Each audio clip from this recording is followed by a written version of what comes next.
Hey,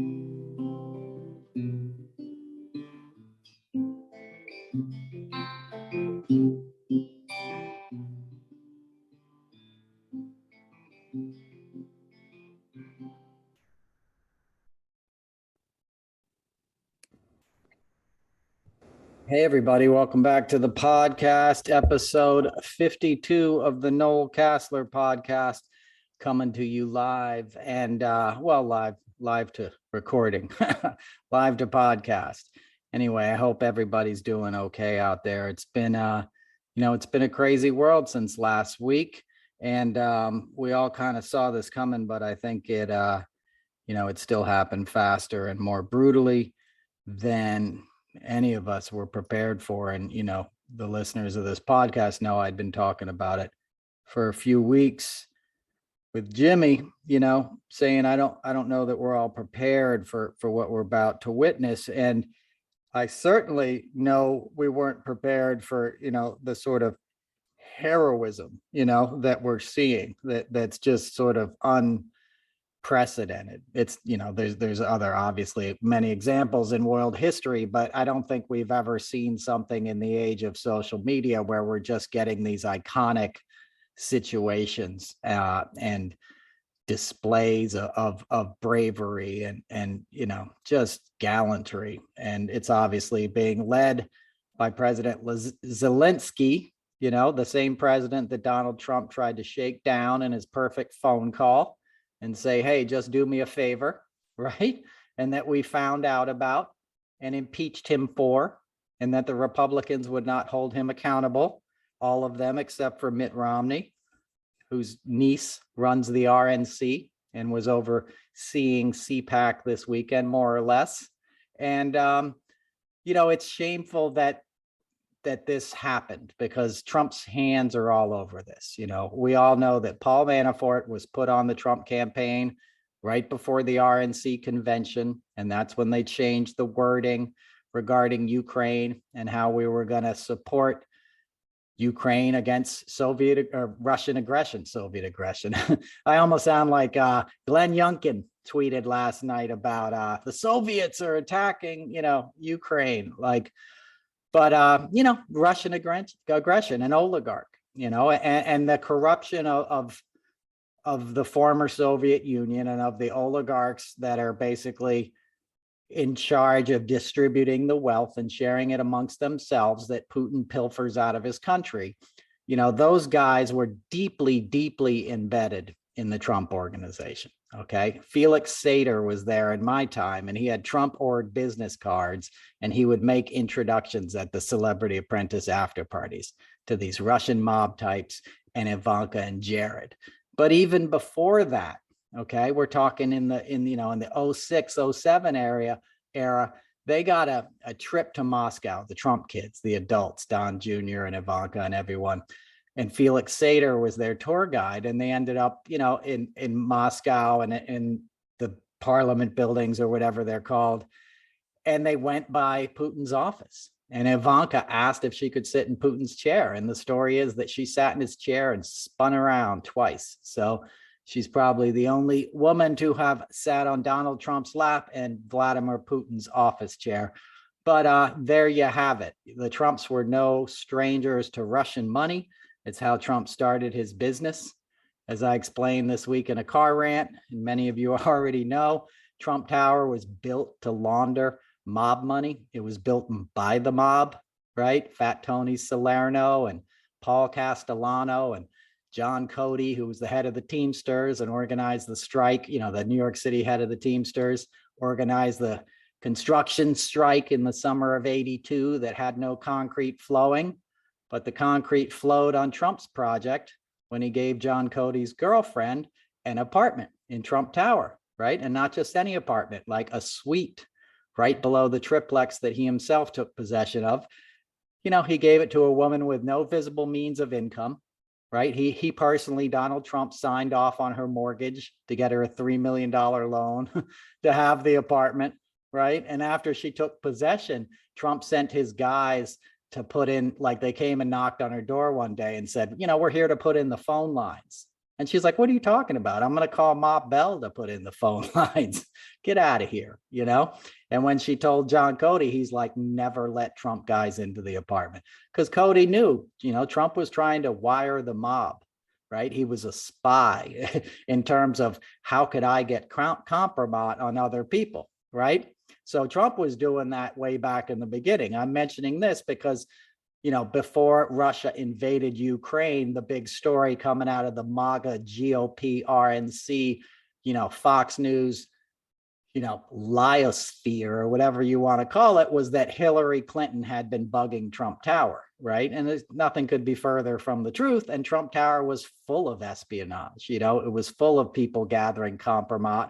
It was full of Russian brothels and Russian poker dens and places to buy an 8-ball and not have to worry about the NYPD busting you if you were a little finance bro, right? So, you know, it was business as usual for Trump. And this stuff is all projection, right? So when you think about that in terms of the context of how this invasion has taken place, you know, and how it was interwoven in Trump's organization up to a really high level, you know, up to his campaign chairman, Paul Manafort, who went to jail for this, by the way. You know, Robert Mueller busted Paul Manafort for this stuff, and he went to jail and obviously got pardoned, and he's allowed to walk free.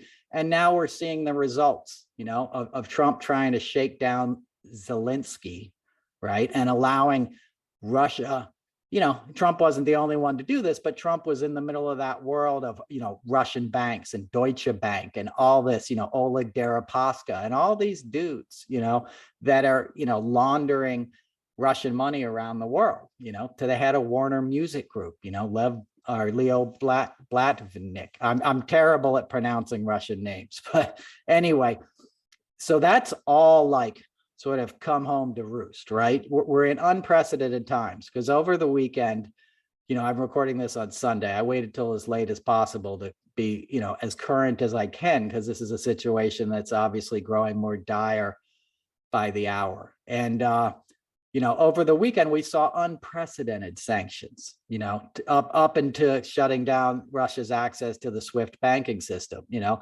when you hear this Monday morning, the Russian economy, I think, is essentially going to collapse, right? The ruble is just going to drop. You know, there's a run on the banks today. There's $10 billion has been withdrawn over the weekend, you know, and there's lines of miles long to get to the ATM. And the Russian people are going to suffer, you know, and they're going to suffer in a historic fashion. And they, you know, they shouldn't be suffering, but Putin should suffer. And we should be applying all the pressure we can as a world.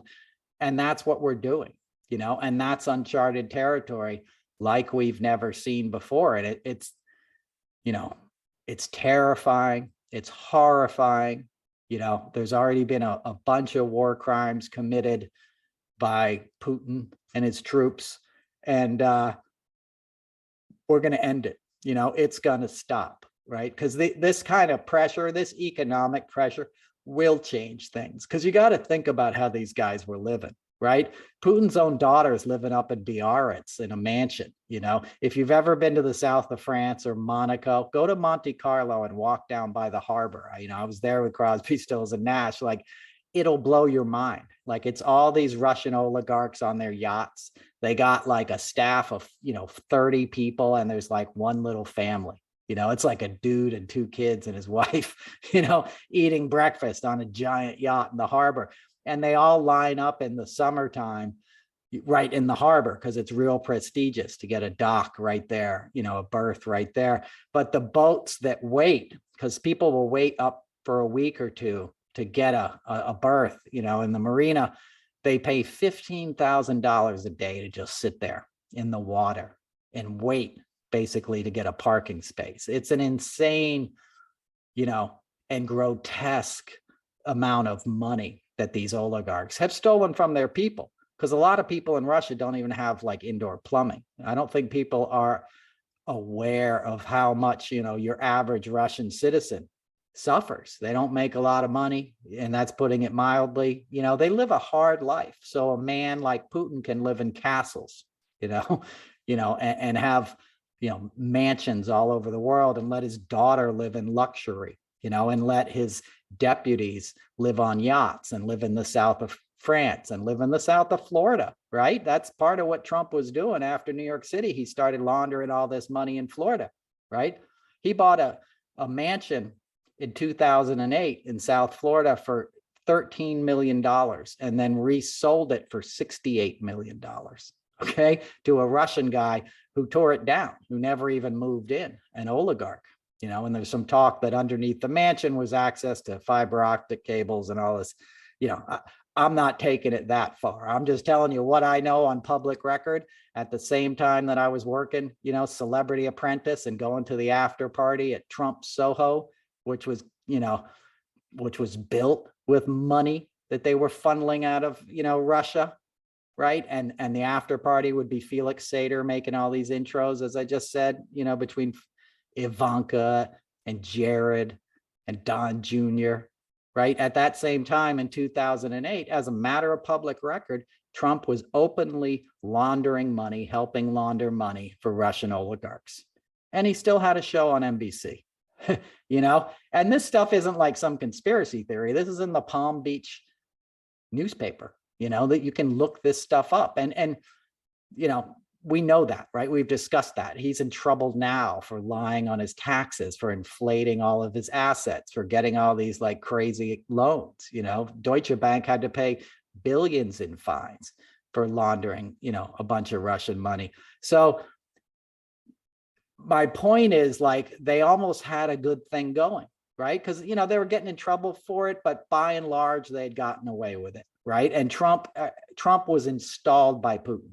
Okay. Mark Burnett, when he first made The Apprentice, wanted to make a show in Russia on the Mir space station and how it was getting like funded by the oligarchs and stuff. And he went over there and talked to Putin's people, and they said, no, the guy you want to do a show on is Donald Trump. He's our guy in New York City. And that's where Burnett got the idea, and NBC signed off on it. Jeff Zucker put it on the air, and it stayed on the air for like 12 seasons.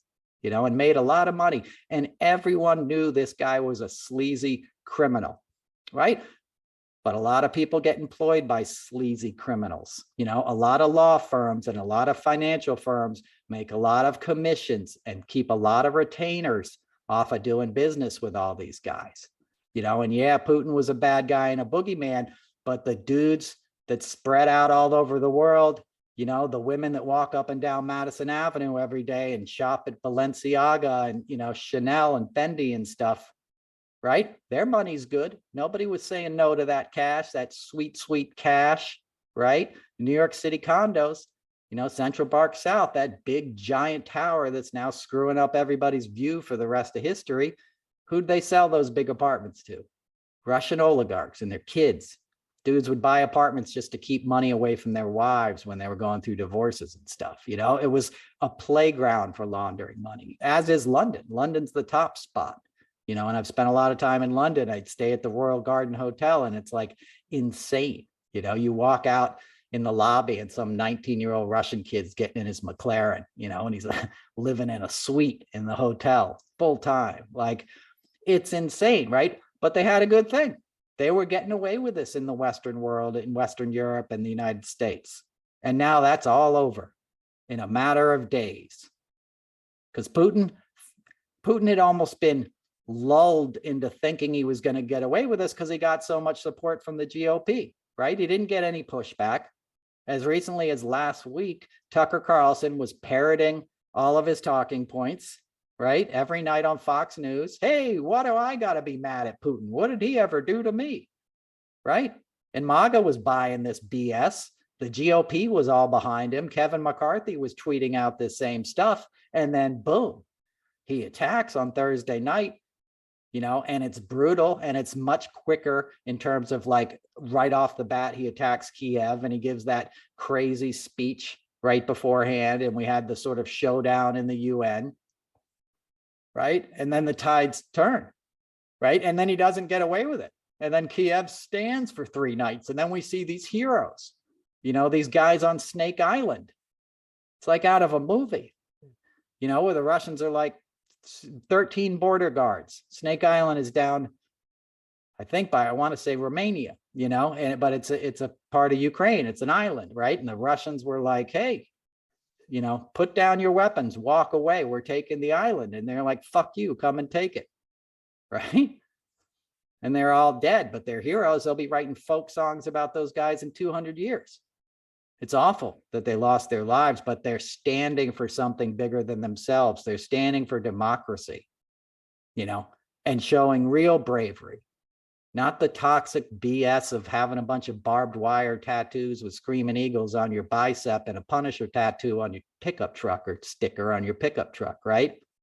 Not a kill 'em all t-shirt and a big stupid gun that you're walking into Subway with, not a big old dumb pickup truck in Walmart with a big muffler on it, terrorizing toddlers, right? Not that toxic BS convoy, Canadian idiot stuff we see here, and American stuff and January 6th, Patriots, Proud Boys. These guys are a bunch of cowards. And they were shown that in a matter of days. It's not only Putin whose armor was pierced and who's humiliated. The whole MAGA toxicity thing is gonna, face a bit of a comeuppance because it's just so obviously exposed as just a lie. It's always been a lie, but like the iconography was effective, right? It still is. It's not like these guys are leaving in droves, but it's gonna sink in that like, hey, maybe this is BS. Maybe like acting like a tough guy because I don't want to put on a mask makes me actually look like a weak little coward. Because it does, compared to a grandma who's going to walk up to a Russian soldier and say, hey, put these seeds in your pocket so some sunflowers will grow when you die here. Right? That's some gangsta shit right there. If somebody says that to me, I'm putting my gun down and hauling ass back home. Nope, I don't want that smoke. Right? That's gangsta grandma shit. No, thank you. Right?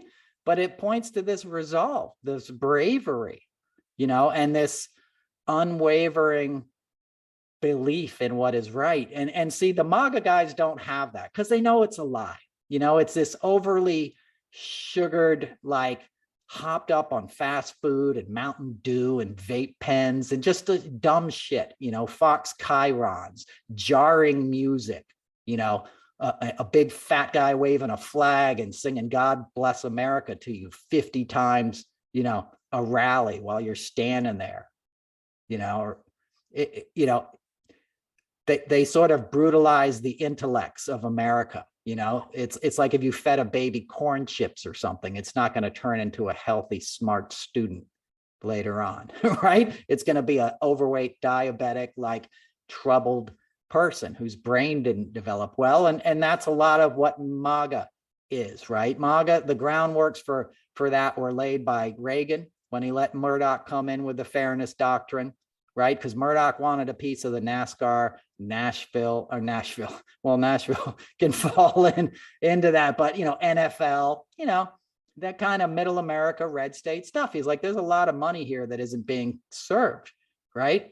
CNN isn't really cutting it for these guys. These are guys who listen to Rush Limbaugh and tend to be racists and want to hear country music, myths about the good old days or about how they're just a country boy working on a farm, which is all BS. They're eating at Taco Bell and shopping at a big box store where everything's made in China, right? But they want to pretend that they're patriots and they're doing the right thing. And all the woke, smart, educated people around them are just communists or homosexuals or something else they don't understand.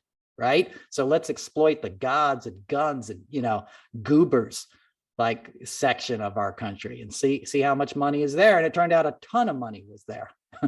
A ton of money was there. Right? But a guy needed to come along and really, really brand it. And that was Trump because he was the WrestleMania guy. He just came along and was like, Mexicans suck. I'm the man. You're going to have a, hot supermodel wife too. If you vote for me, not Hillary, not the woman, not the educated woman, because that can't be trusted, right? Don't discount the misogyny that went into all of this, and it was a weird reverse misogyny that got Trump elected because it was suburban women, and rural women that put him over the top, besides the Russians, right? But now that's going to be exposed. He's not going to be the strongest candidate in the Republican Party in 2 years. A week ago, he still was. He's not anymore because Putin's not going to survive this. Okay. Putin's power is not going to be intact. Putin knows it's knives out right now. Who wouldn't want to throw his ass out of a window and put some plutonium in his tea or whatever it is, right? Because he just fucked it all up. And a lot of those guys, yeah, they work for him, all those oligarchs, but he's just one man. He's one short little psychotic man. Not that there's anything wrong with being short and psychotic, okay? I'm 5'7" and a whole lot of crazy myself. But you get my point, right? Putin apparently fired one of his generals today, his top general, the guy who shaped the Russian army. And this army are made basically 19-year-olds who have to serve a year in the army. This isn't these are conscripts. These aren't career military folks. These are kids who don't even know why they're there, and Ukrainians are like their cousins, people travel back and forth. I have Ukrainian friends that go to school in Russia and vice versa. Like your family can live, it'd be like us attacking Canada or something, You're asking these kids to go shoot somebody who, looks like them, right? Which is harder for people to do. It shouldn't be, but it is, right? It's just human nature, This is not, this is not where, you're sending kids into some foreign land that looks unfamiliar to them. They're driving across a border and then realizing, oh, I'm supposed to kill somebody's grandma, blow up this building. And what's scary now is that Putin's back is to the wall, right? So he's going to increase it and he's going to become more and more brutal, and that's the scariest thing is the ego of a madman. And that's what I tried to warn people about with Trump. I said, this is the last guy you want in charge if there's a big international incident, and I kind of always thought he would start World War III. And I essentially think he did. It just happened later than we thought, right? It happened a year after he left office, but it still happened. The destabilization and corruption, right? Think about it, right? In February of 17, a mere weeks after he was sworn in, he had Sergei Lavrov and the other, Russian top diplomat in the Oval Office where a Russian had never stood before, of that caliber, right? And he laughed with them about how he had to fire James Comey because Comey wouldn't play nice and drop the charges against General Flynn, Mike Flynn, who sat next to Putin at a dinner in Moscow, right? An ex-general who became a lobbyist for dictators, including Erdogan in Turkey. And now even Turkey's turning against Russia. That's the other thing, is that all the other countries that Putin thought wouldn't care.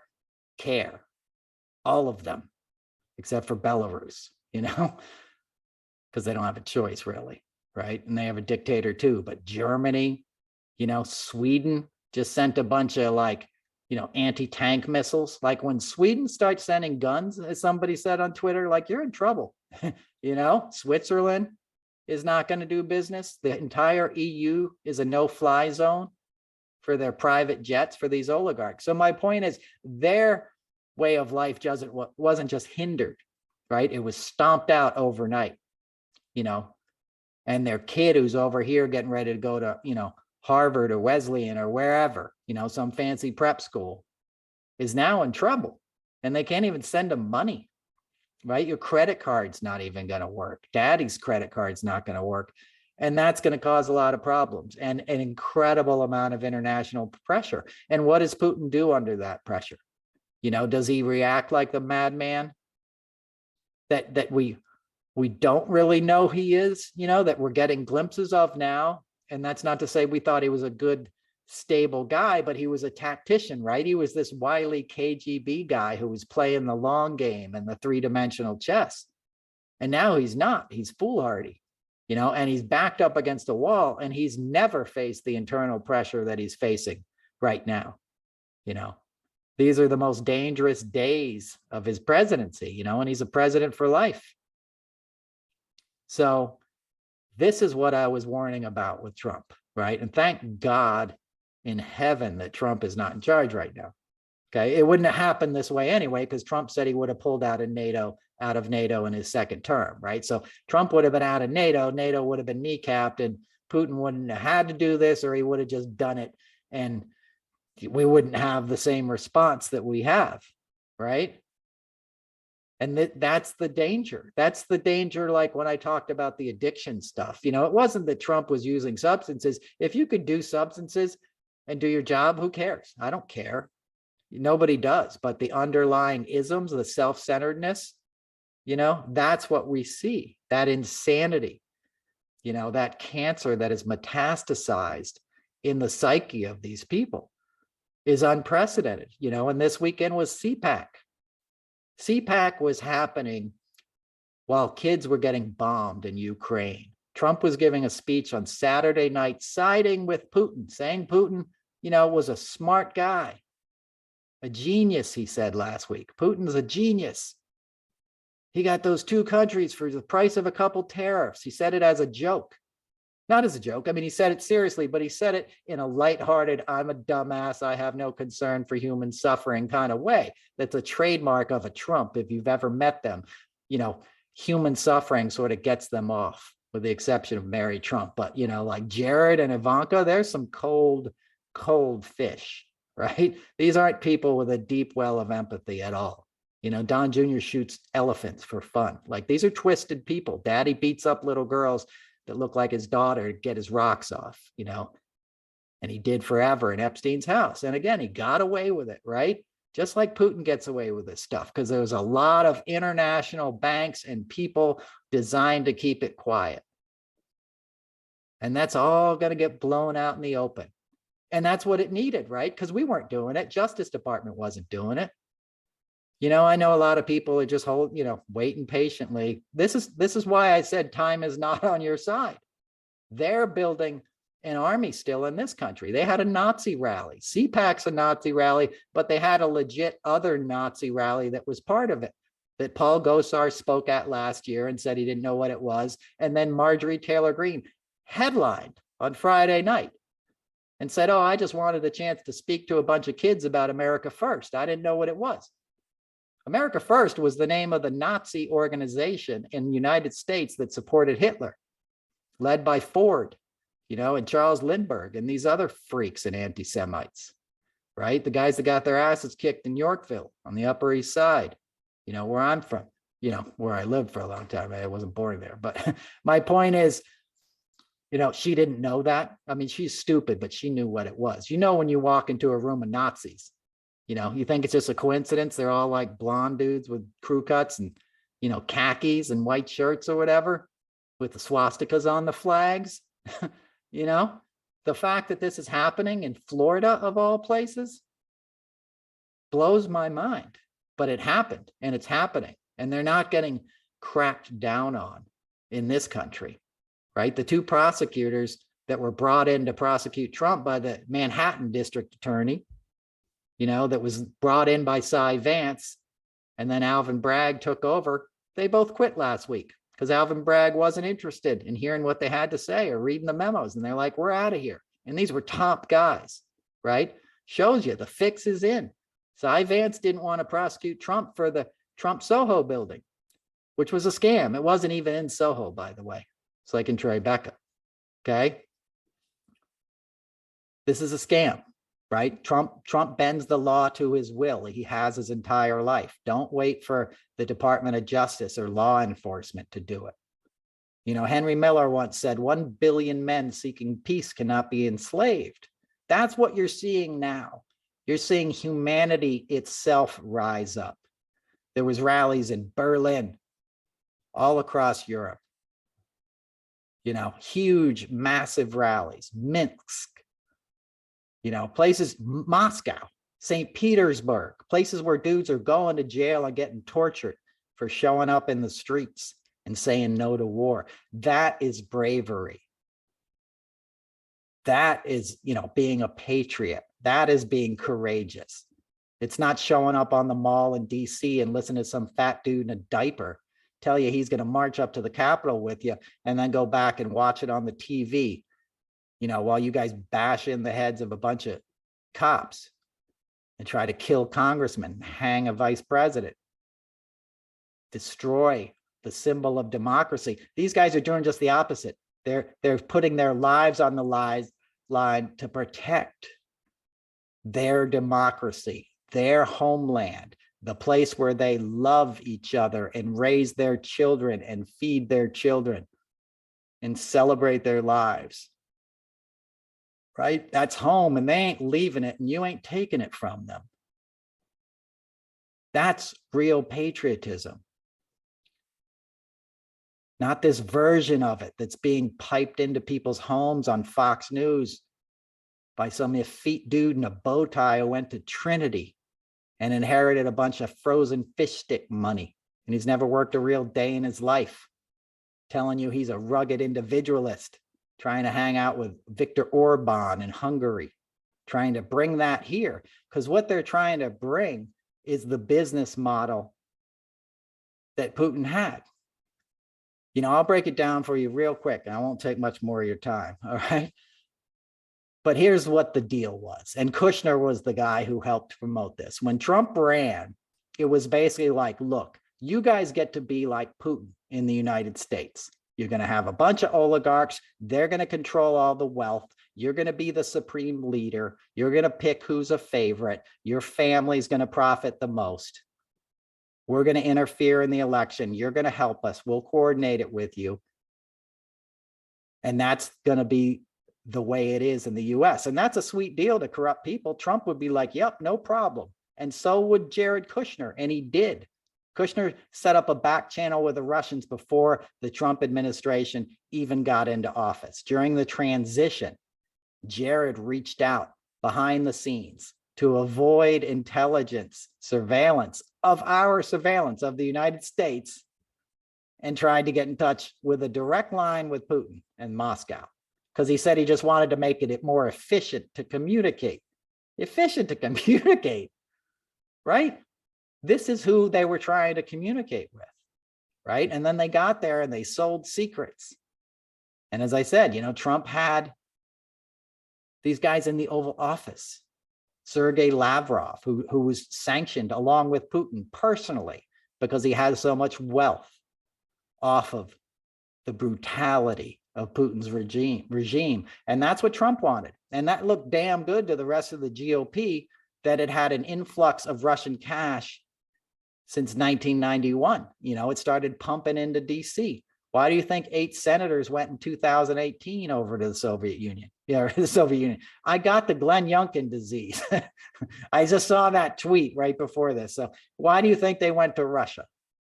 On the 4th of July, 8 Republican senators, you know, Ron Johnson and these guys are owned by the Russians. Mitch McConnell is in power because Oleg Deripaska, you know, who had owned Rusal, which is the Russian aluminum company, said he'll open a factory in Kentucky and pumped hundreds of millions of dollars into McConnell's pockets and his political pockets. And people like the Koch brothers were fine with this. You know, Charles and David Koch, David's dead, Charles is still alive. Their father built his wealth off of breaking down crude oil for Stalin in Russia, because Russia has really shitty oil that they pull out of the ground. And the technique that the Koch brothers' dad stole from another scientist worked well with what they call this really hard, you know, crude oil that they have to crack. That's the term, you know, for what they do, right? So that's where he made all his money. And he saw these feudal systems. And so that'd be a great way to control this country. If you keep people young, you know, dumb, uneducated, you don't give them a lot of health care, they're never going to come after the boss, right? You're going to have an endless supply of workers. You're never going to have a real threat to your power, and it'll be cheap, a cheap, expendable workforce. That idea was superimposed onto a population of people that were ideologically given to accept the BS that Trump and the GOP sent their way, because they waved a flag in their face and they said a bunch of keywords that inspired fear. Because as a country, we've walked away from the truth. All of us, in many ways, do not know enough about our history, right? That's what the fight is about now. Let's burn books. Let's campaign on like, we're anti-CRT, critical race theory, right? You're against progress. You're against a level playing field. You're going to do anything to preserve that economic business model.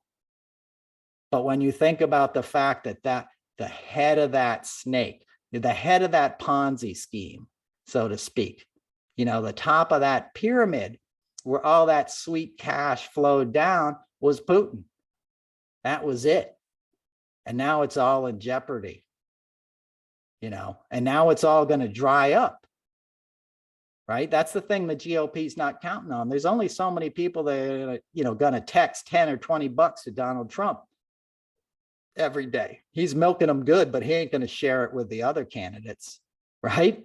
So all that Russian cash that was pouring into these campaigns, you know, through cutouts, right? Through political action committees being dispersed in ways by like Eric Prince, you know, by offering intelligence services and spies on your opponents and stuff, which he did.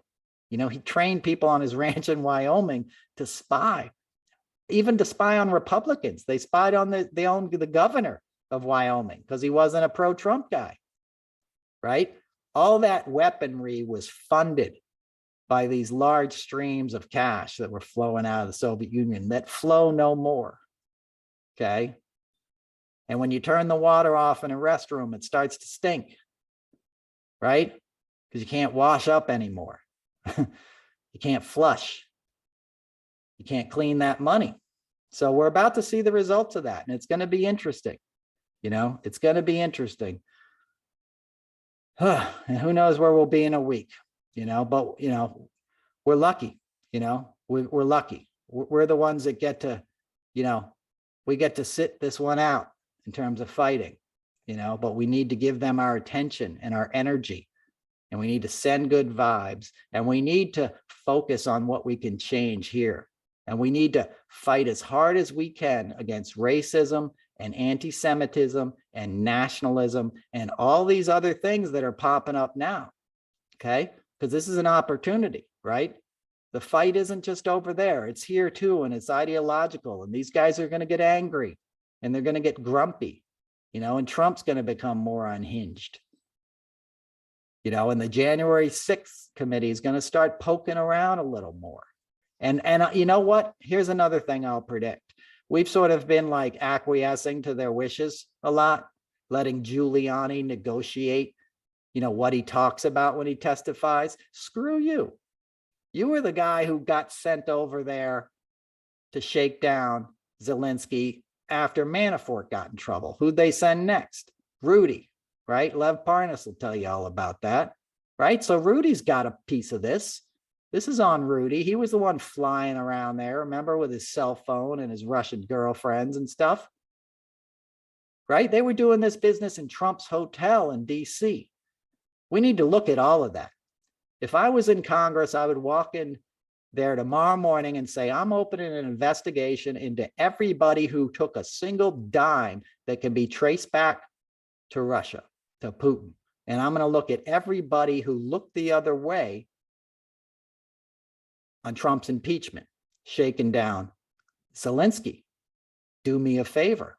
All those Republicans refused to convict him on that, right? Why? What was the benefit that you got from that? Was there a quid pro quo? And if there was, you were aiding an enemy power that was working through an American president to perform a crime against democracy, which led to a sovereign nation being invaded and war crimes being persecuted on an innocent people.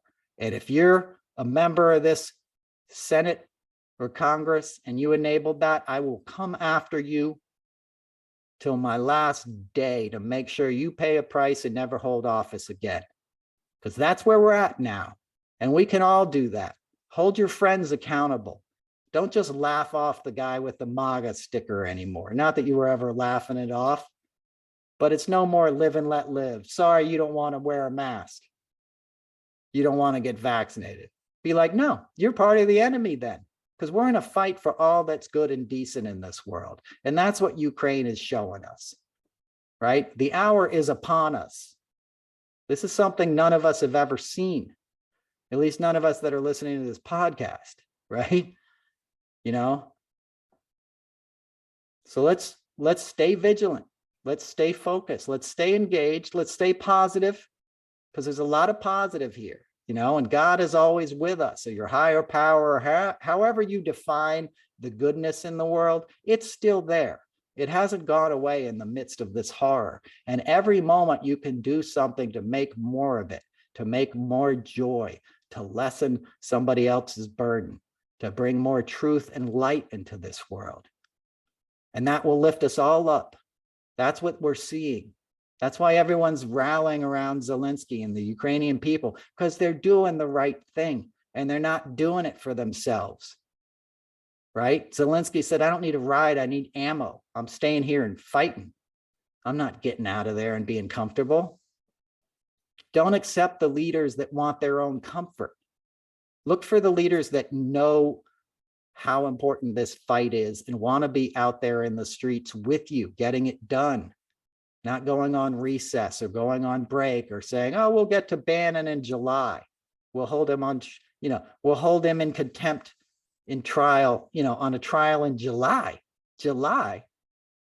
Bannon had Eric Prince on his podcast last week discussing pro-Putin stuff, saying Putin's great because he's homophobic and he doesn't fall for that woke LGBTQ nonsense. And they both laughed. A mercenary. And Steve Bannon, one of the scummiest figures in the world, who again was pardoned, who's walking free, who defied a congressional subpoena. Like what? These guys are combatants. They're enemy combatants. And you have to view them as such. Putin's efforts are not just over there. They're over here too. Let's get honest and sober and real about that and do something about it, okay? All right. I can't think of anything else to say on these matters. It's heavy stuff. You know, I appreciate you guys listening. I'd love to hear from you. You know, feel free to write me during the week. If you're listening and you want to talk about something on the podcast, hit me up, man. You're always welcome to come on too. And, you know, I'll tell you some funny stories and some music stuff too. You know, in terms of the music, you know, all the music I grew up listening to and the guys I worked with, you know, from Pete Seeger to Jackson Browne to, you know, Bruce Springsteen, like you name it, it was all about the truth of who we are as a people, you know, what real bravery is, why love is more important, you know, than corruption and anger, you know, and why we need harmony to come together, you know, and we have to look through the hypocrisy. People shouldn't be dying. These Russian kids shouldn't be fighting a war for some maniac. Their hearts aren't in it. You know, this is a time where people can rise up. Like Patti Smith said, the people have the power. You know, this is what we're seeing. The people have the power. 1 billion men seeking peace cannot be enslaved, right? So seek some peace in your lives this week. I'll be back next week. We love you. Appreciate you guys. Peace.